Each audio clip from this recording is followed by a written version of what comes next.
Student, welcome to our YouTube channel commerce proficiency. आज की class में हम कवर करेंगे अकाउंटिंग का third chapter accounting principle theory based accounting. मैं आपको इस क्लास में अच्छे तरीके से हर एक कंसेप्ट को बिल्कुल डिटेल से डिस्क्रिप्टिव तरीके से और क्लियरली मैं आपको समझाऊंगी, तो आप पूरे टॉपिक को समझने के लिए एंड तक वीडियो ज़रूर देखिए। सबसे पहले हम पढ़ते हैं कि थ्योरी बेस्ड अकाउंटिंग होती क्या है। यानी कि थ्योरी बेस का मतलब है कि अब इस अकाउंटिंग चैप्टर के अंदर हम क्या क्या पढ़ेंगे। Theory based accounting consist of principle. कहता है थ्योरी बेस्ड अकाउंटिंग में हम किस किस चीज़ को पढ़ेंगे। इसमें प्रिंसिपल्स भी आ जाएंगे, कंसेप्ट भी आ जाएगा, कन्वेंशन भी आ जाएंगे, रूल्स एंड गाइडलाइंस आ जाएंगी। Developed over a period of time, जिनको बनाया गया है समय के दौरान। ब्रिंग यूनिफॉर्मिटी, किस लिए बनाया गया, ताकि यूनिफॉर्मिटी बनी रहे, कंसिस्टेंसी बनी रहे जो प्रोसेस होती है अकाउंटिंग की, in order to enhance its utility. अब देखो बच्चों, ये प्रिंसिपल, कंसेप्ट, कन्वेंशन, रूल्स क्यों बनाए गए हैं अकाउंटिंग के। अगर प्रिंसिपल्स, कन्वेंशन, रूल्स ना हो अकाउंटिंग के तो हर किसी के मन में जैसे आएगा वैसे वो अकाउंट को बना के बैठ जाएगा। लेकिन इससे क्या हमारी जो ट्रुथनेस होती है, जो सच्चाई होती है, अकाउंट्स की जो करेक्टनेस होती है वो नहीं आ पाएगी, क्योंकि हर किसी के मन में जो विचार होती हैं वो अलग अलग होते हैं। हर कोई अपने मन के उपज के साथ है। जो अगर अकाउंट्स को बनाएगा तो वहाँ पे करेक्टनेस होने के, यूनिफॉर्मिटी होने के, कंसिस्टेंसी होने के क्या होंगे, चांस बहुत कम हो जाएंगे। इसीलिए प्रिंसिपल्स बनाए गए हैं, कंसेप्ट्स बनाए गए हैं, कुछ कन्वेंशन रूल बनाए गए हैं, कुछ गाइडलाइंस दी गई हैं अकाउंटिंग के अंदर, जिसको फॉलो करके एक बिजनेसमैन क्या करता है, अपने अकाउंट्स को प्रिपेयर करता है ताकि यूनिफॉर्मिटी और कंसिस्टेंसी बनी रहे जो प्रोसेस होती है अकाउंटिंग की। जिससे जो यूटिलिटी होती है, बहुत सारे यूज़र्स होते हैं जो उसको इन्फॉर्मेशन चाहिए होती है अकाउंट के बारे में, तो यूज़र्स को वो इन्फॉर्मेशन मिल जाए। इन एडिशन अकाउंटिंग स्टैंडर्ड, कहते हैं कि अकाउंटिंग स्टैंडर्ड के अलावा जो इंस्टीट्यूशंस है, institute of chartered accountant of India यानी कि ICAI ने इसमें कुछ थ्योरी बेस्ड अकाउंटिंग दी है। यानी कि इसमें बताया जाएगा थ्योरी बेस्ड अकाउंटिंग के अंदर कि क्या क्या इसके प्रिंसिपल्स हैं, कंसेप्ट, कन्वेंशंस, रूल्स, गाइडलाइंस क्या हैं। तो हम एक एक कंसेप्ट को, थ्योरी बेस्ड कंसेप्ट को अच्छे से समझेंगे। तो आप बने रहिए, एंड तक बने रहिए, लास्ट तक क्लास में बने रहें। तो हम अब करते हैं, सबसे पहले कहते हैं मीनिंग क्या होता है प्रिंसिपल का। कहते हैं unlike in the past when accounting statement were largely needed by the proprietor, these days in accounting statement are needed by various parties. कहते हैं जैसे पहले के टाइम में प्रोप्राइटर को ज़रूरत होती थी अकाउंटिंग स्टेटमेंट की, कहता है आज के टाइम में बहुत सारी पार्टीज़ हैं जिन्हें ज़रूरत है आज के टाइम में अकाउंटिंग स्टेटमेंट को जानने की। कौन कौन सी पार्टीज़ होती हैं, जैसे प्रोप्राइटर हो गया, इन्वेस्टर हो गया, क्रेडिटर्स हो गया, गवर्नमेंट हो गया, और भी बहुत सारे अदर यूज़र्स हैं जिन्हें अकाउंटिंग स्टेटमेंट जानने की ज़रूरत होती है कि बिजनेस है जो उसकी पोजीशन है, क्या पोजीशन है बिजनेस की, ताकि उसके बेस पे वो आगे फ्यूचर को प्लान कर सकें। Accounting statement disclose, accounting statement से क्या पता चल जाता है, प्रॉफिटेबिलिटी पता चलती है, और solvency of the business to various parties है, यानी कि सोल्वेंसी क्या पता चल जाती है और प्रॉफिटेबिलिटी पता चल जाती है कि बिजनेस की पोजीशन है क्या। It is therefore necessary that, कहता है ये ज़रूरी होता है, such statement should be prepare according to some standard language. कहता है कि अगर इतनी ही ज़रूरी होती है ये इन्फॉर्मेशन हमें फाइनेंशियल स्टेटमेंट यानी अकाउंटिंग स्टेटमेंट की जानने की, तो इसका ज़रूरी है कि कुछ ना कुछ स्टैंडर्ड हो, स्टैंडर्ड लैंग्वेज होना ज़रूरी है, कुछ रूल्स प्रिंसिपल्स फॉलो करना ज़रूरी होते हैं। तो कहते हैं जो रूल्स होती हैं इन्हीं को क्या बोला गया, जनरली एक्सेप्टेड अकाउंटिंग प्रिंसिपल यानी कि गैप से नोट किया गया है। कहते हैं कि ओवरऑल कहने का मतलब ये है कि जैसे पहले के टाइम में प्रोप्राइटर को ज़रूरत होती थी अपने अकाउंटिंग स्टेटमेंट जानने की, आज के टाइम में बहुत सारी पार्टीज़ हैं, इंटरेस्टेड पार्टीज़ हैं जिनका किसी ना किसी तरीके से कनेक्शन है बिजनेस के अंदर, तो उन्हें भी बहुत ज़रूरत होती है जानने की कि बिजनेस की पोजीशन है क्या। जैसे प्रोप्राइटर हो गया, इन्वेस्टर हो गया, क्रेडिटर्स हो गया, गवर्नमेंट और बहुत सारे यूज़र्स हैं जो जानने की कोशिश करते हैं कि क्या पोजीशन क्या है बिजनेस की।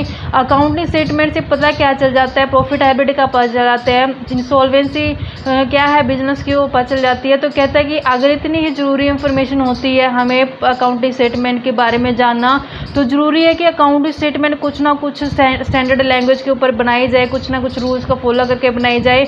इसी को क्या बोला गया, गैप बोला गया, यानी कि जनरली एक्सेप्टेड अकाउंटिंग प्रिंसिपल बोला गया है। जो ये प्रिंसिपल्स होते हैं जनरली एक्सेप्टेड किए जाते हैं अकाउंटेंट द्वारा ऑल ओवर द वर्ल्ड, यानी कि पूरे वर्ल्ड में ये प्रिंसिपल है जो एक्सेप्टेड किए जाते हैं, क्योंकि ये गाइड करती हैं कैसे किस तरीके से अकाउंटिंग अकाउंटिंग स्टेटमेंट को बनाई जाए, क्योंकि जो जनरल एक्सेप्टेड प्रिंसिपल्स होते हैं इसमें क्या होता है कि तरीका बताया जाता है, गाइडलाइंस दी जाती है किस तरीके से अकाउंट्स का जो प्रिपेयर किया जाएगा, किस तरीके से अकाउंटिंग स्टेटमेंट बनाई जाएंगी। जो ये प्रिंसिपल्स होते हैं ये डेवलप किए जाते हैं course of period from usage person common experience historical present statement of individual. यानी कि जो ये प्रिंसिपल्स बनाए गए ऐसा नहीं है कि मेरे मन में आया और मैंने बोल दिया कि ये प्रिंसिपल बना दो और वो प्रिंसिपल बन गया, ऐसे नहीं बने। ये बहुत सारी सर्च करने के बाद बने हैं, बहुत सारे लोगों के एक्सपीरियंस लिए गए हैं इसके अंदर, जैसे हिस्टोरिकल प्रेसिडेंट किए गए हैं, बहुत सारे इंडिविजुअल की स्टेटमेंट्स ली गई हैं, प्रोफेशनल्स बॉडी को शामिल किया गया है, रेगुलेशंस ऑफ गवर्नमेंट एजेंसीज को यूज़ किया गया है। तो सभी की सलाह लेने के बाद जो हमारे लास्ट में प्रिंसिपल्स है जो बनाए गए हैं, क्योंकि प्रिंसिपल के बेस पे जो अकाउंटिंग बनाई जाती है तो अकाउंटिंग प्रिंसिपल के ऊपर बेस्ड होती है, तो प्रिंसिपल का वैलिड होना, उसका बिल्कुल सही तरीके से जाँच पड़ताल करके बनना बहुत ज़रूरी होता है। तो इसीलिए प्रिंसिपल्स हैं जो बहुत सारे मतलब कि एक्सपीरियंस बेस्ड होते हैं, बहुत सारी सर्च के बाद बनाए गए हैं, क्योंकि हमारे पास प्रिंसिपल बहुत मेन है, क्योंकि उसी के बेस पे अकाउंटिंग है जो बनाई जाती है। अब नेचर और कैरेक्टरिस्टिक क्या है अकाउंटिंग प्रिंसिपल की, क्या नेचर है इसका, कि क्या इसकी कैरेक्टरिस्टिक्स है, कि जो हम प्रिंसिपल पढ़ते हैं क्यों पढ़ेंगे हम इसको प्रिंसिपल्स को, तो इसकी कैरेक्टरिस्टिक्स क्या है, क्या विशेष क्या है इसके अंदर। तो वो विशेषता पढ़ने के लिए हम जानते हैं कि इसकी कैरेक्टरिस्टिक्स के बारे में कि जो प्रिंसिपल्स हैं ये क्यों विशेष है, क्यों बनाए गए हैं। सबसे पहले आता है कि जो अकाउंटिंग प्रिंसिपल है वो यूनिफॉर्म सेट ऑफ रूल्स होते हैं, यानी कि जो इसके रूल्स होते हैं वो यूनिफॉर्म है, एक ही तरीके से होते हैं। जैसे कोई प्रिंसिपल को मैं अगर पढ़ रही हूँ, जो मैं मीनिंग निकालूंगा उसका वो भी आप भी वही मीनिंग से समझेंगे। ऐसा नहीं है कि मेरे लिए प्रिंसिपल का कुछ और मतलब है, आप कुछ और मतलब निकाल, तो उस केस में फिर यूनिफॉर्मिटी क्या हो जाएगी, ख़त्म हो जाएगी। यूनिफॉर्मिटी होना बहुत ज़रूरी है। यूनिफॉर्मिटी होएगी तभी तो क्या होते हैं अपने अकाउंट्स की करेक्टनेस और उसकी ट्रूथफुलनेस को चेक किया जाता है। कहते हैं accounting principal uniform set of rules होते हैं, यानी कि जो प्रिंसिपल होते हैं यूनिफॉर्म सेट ऑफ रूल और गाइडलाइंस के ऊपर बनाए गए हैं, ताकि इससे पता चल जाए कि यूनिफॉर्मिटी है, ताकि समझने में क्या हो, इजी हो, अंडरस्टैंडिंग करने में इजी हो अकाउंटिंग इन्फॉर्मेशन को। कि जो ये अकाउंटिंग के प्रिंसिपल्स होते हैं ये मैन मेड होते हैं, यानी कि ऐसा नहीं है कि ये लेबोरेटरी में बैठ के बनाए गए हैं, जैसे फिजिक्स होती है, केमिस्ट्री होती है, नेचुरल साइंस होती है, उस तरीके से नहीं इसको लैब में जाँच करके बनाया जाता। ये मैन मेड होती हैं, मैन के एक इंसान के एक्सपीरियंस के ऊपर बेस्ड है, जैसे मैंने आपको मीनिंग बताया था, एक्सपीरियंस के ऊपर बेस्ड है, रीजंस के ऊपर बेस्ड है, ये लेबोरेटरी टेस्टेड नहीं होते हैं। कहते नेक्स्ट में कहते हैं कि अकाउंटिंग प्रिंसिपल वो फ्लेक्सिबल होते हैं। फ्लेक्सिबल इसलिए होते हैं क्योंकि हम जानते हैं कि टाइम है जो चेंज होता जाता है। आज से अगर 10 साल या 20 साल या 100 साल पहले की बात कर, सिचुएशन कुछ और थी। आज के टाइम में सर्कमस्टांसेस है जो चेंज हो चुकी है, गवर्नमेंट की पॉलिसीज चेंज हो चुकी है, एटमॉस्फेयर चेंज हो चुका है, कस्टमर का टेस्ट प्रेफरेंस चेंज हो चुकी है, बिजनेस की प्रैक्टिस चेंज हो चुकी है। तो उन सब के कारण क्या होता है, हमें बिजनेस के अंदर भी चेंज लाने की ज़रूरत पड़ती है। तो जो प्रिंसिपल्स होते हैं वो भी रिजिड नहीं बनाए जा सकते, उनको फ्लेक्सिबिलिटी रखना बहुत ज़रूरी होता है, ताकि अकॉर्डिंग टू सर्कमस्टांसेस उसको चेंज किया जा सके प्रिंसिपल्स को, ताकि अकॉर्डिंग टू एटमॉस्फेयर अपने बिजनेस को ढाला जा सके। नेक्स्ट आता है अकाउंटिंग प्रिंसिपल जनरली एक्सेप्टेड होते हैं, कि जो ये अकाउंटिंग प्रिंसिपल है ये एक्सेप्टेड जनरली एक्सेप्टेड होते हैं, हर कोई इसको एक्सेप्ट करता है। ऐसा नहीं है कि इसमें मेरे द्वारा कुछ और एक्सेप्ट किए गए हैं या कोई अदर पर्सन किसी और प्रिंसिपल को एक्सेप्ट कर रहा है, नहीं, इसको सभी ऑलमोस्ट है जो वो एक्सेप्ट करते हैं। Accounting principle based on guidelines के ऊपर बेस्ड होते हैं, और accounting and are generally accepted, सभी जनरली एक्सेप्टेड होते हैं, क्योंकि इसमें गाइडलाइंस दी जाती है। गाइडलाइंस में क्या होता है, बताया जाता है कि आप इस तरीके से अकाउंट बनाइए, आप इस तरीके से अकाउंट बनाइए। वो प्रिंसिपल सिद्धांत बताए गए हैं इसमें कि general acceptance of accounting principle depend upon, कहते हैं किसके ऊपर डिपेंड करता है, कहता है सेटिस्फाई करता है। इसमें 3 क्राइटेरिया को सेटिस्फाई करना जरूरी होता है। 3 क्राइटेरिया में कौन से आते हैं, रिलेवेंस का मतलब क्या है कि जो इन्फॉर्मेशन मुझे चाहिए होती है वही प्रिंसिपल मैं क्या करूँगी, यूज़ करूँगी, रिलेवेंट होना चाहिए। कहते हैं principle is relevant if it result in information that is useful to the user of the accounting information, यानी कि यूज़र को जो इन्फॉर्मेशन चाहिए वही इन्फॉर्मेशन के हिसाब से प्रिंसिपल लगाएगा और अपनी इन्फॉर्मेशन को अचीव कर लेगा। ऑब्जेक्टिविटी का मतलब क्या होता है, देखो बच्चों, हम जानते हैं कि ऑब्जेक्टिविटी में क्या होता है। जैसे मैं आपको एग्जांपल देती हूँ, सिंपल सी वर्डिंग में आपको समझाती हूँ ऑब्जेक्टिविटी क्या होती है। देखो, ऑब्जेक्टिविटी का मतलब ये होता है कि इसमें ना बायसनेस नहीं होती। बायसनेस का मतलब क्या है कि जैसे ऑब्जेक्टिविटी में पता है क्या होता है कि जैसे आप क्वेश्चंस भी करते होते हैं। एग्जाम्पल देती हूँ मैं आपको, ऑब्जेक्टिव टाइप क्वेश्चन आते हैं, जैसे ए ऑप्शन होता है, बी ऑप्शन होता है, सी और डी, यानी कि इन चारों में से कोई एक ऑप्शन चूज करना होता है हमें। इसको बोलते हैं ऑब्जेक्टिविटी। दूसरा आता है हमारे पास सब्जेक्टिविटी। सब्जेक्टिविटी में क्या होता है कि हमें जैसे ना लॉन्ग क्वेश्चन दिए जाते हैं, हम अपना व्यू देते हैं, उसमें बड़ा सारा पैरा लिख देते हैं, हम अपना व्यू देते हैं, उसमें जिसका जो माइंड होता है वो उसी हिसाब से उसकी सब्जेक्टिविटी में क्या करता है, उसको एक्सप्लेन कर देता है। लेकिन ऑब्जेक्टिविटी में क्या होता है कि बेफालतू की ना हम उसमें अपनी माइंड से जो जनरेशन है उसको हम क्रिएशन को यहाँ पे उतार नहीं सकते। ये ऑब्जेक्टिविटी होती है।